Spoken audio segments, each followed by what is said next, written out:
Hi everyone, I hope you all are doing well. I'm Dr. Pallavi Sharma and today we are going to talk about gum recession. Now what is gum recession? Gum recession होता क्या है? हमारे दांतों को gums जो हैं वो पकड़ के रखते हैं, सपोर्ट करते हैं, बट कुछ केसेस में जब हमारे गम्स हमारे दांतों को छोड़ के मूव करने लगते हैं, लाइक इन लोअर टीथ नीचे की तरफ जाने लगते हैं और अपर टीथ में ऊपर की तरफ जाने लगते हैं, that is called gum recession.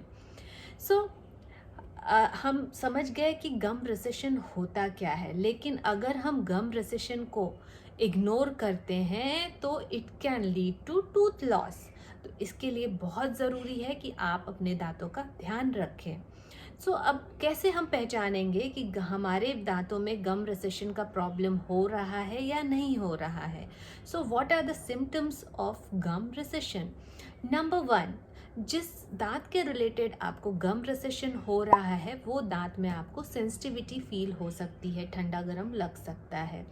Number 2, जिस दांत से रिलेटेड आपको गम रिसेशन है वो दांत आपको बाकी दांतों से लंबा दिखेगा, बड़ा दिखेगा, क्योंकि उसके रूट्स जो है वो एक्सपोज हो रहे हैं, रूट जो है वो विजिबल हो रहा है.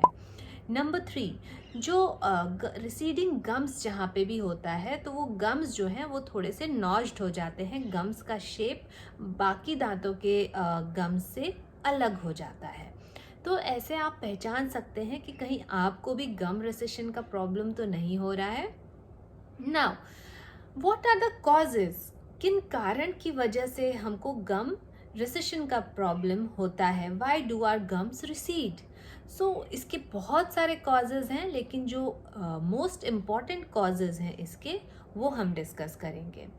Number 1, it may be genetic reason भी हो सकता है इसका. Number 2, poor oral hygiene. अगर हम ओरल हाइजीन मेंटेन नहीं करते हैं, प्लाक कैलकुलस डिपॉजिट है, that can lead to gum recession.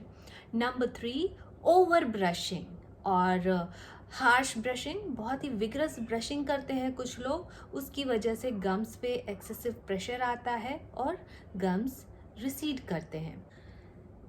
Number 4, hormonal changes. Body में बहुत सारे हार्मोनल चेंजेस होते रहते हैं, that can also lead to gum recession.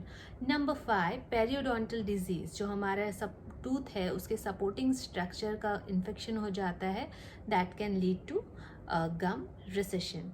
Number 6, teeth clenching. बहुत से लोगों को आदत होती है टीथ को क्लेंच करने के लिए, that causes excessive force pressure on our gums and that leads to gum recession. Next is tobacco chewing. जो लोग बहुत ज़्यादा टोबैको च्यू करते हैं उनको भी उनके दांतों में भी ये प्रॉब्लम देखा गया है गम रिसेशन का. ये सारे कॉजेज थे जो हमने जाने जिनकी वजह से गम रिसेशन होता है. नाउ अब कॉजेज हमने जान लिए, सिम्टम्स जान लिए, अब इसका ट्रीटमेंट क्या है?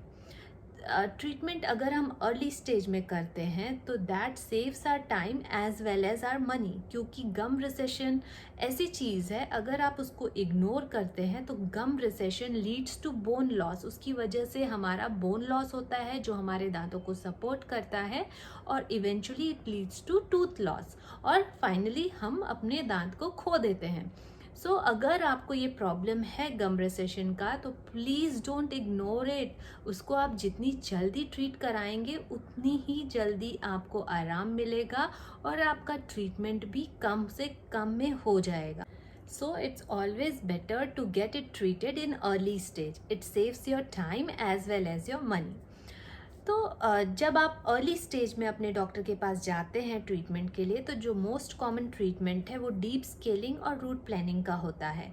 In this case gum line के अंदर जाके क्लीन करते हैं, जो भी टाटर डिपॉजिट है, प्लाक डिपॉजिट है, वो सब रिमूव करते हैं और आपके डॉक्टर आपको एंटीबायोटिक भी प्रिस्क्राइब कर सकते हैं ज़रूरत पड़ने पे. अर्ली स्टेज में इसका इनिशियल स्टेज में ये ट्रीटमेंट होता है. अगर आप इसको एडवांस स्टेज हो गया है आपका और आप तब जाते हैं, in that case flap surgery, bone grafting, tissue grafting, ये सब की ज़रूरत पड़ती है. It's always better to get it treated in time. अगर आप अपने दांतों का ध्यान रखते हैं तो आप हमेशा एक हेल्दी स्माइल पा सकते हैं. So take care of your teeth. हमारे दांत बहुत ही अनमोल हैं, उनका ध्यान रखिए। आई होप आपको ये वीडियो अच्छा लगा होगा। अगर अच्छा लगा तो please like and share it with your family and friends. और अगर चैनल को सब्सक्राइब नहीं किया तो please press the subscribe button. Bye bye, thanks for watching.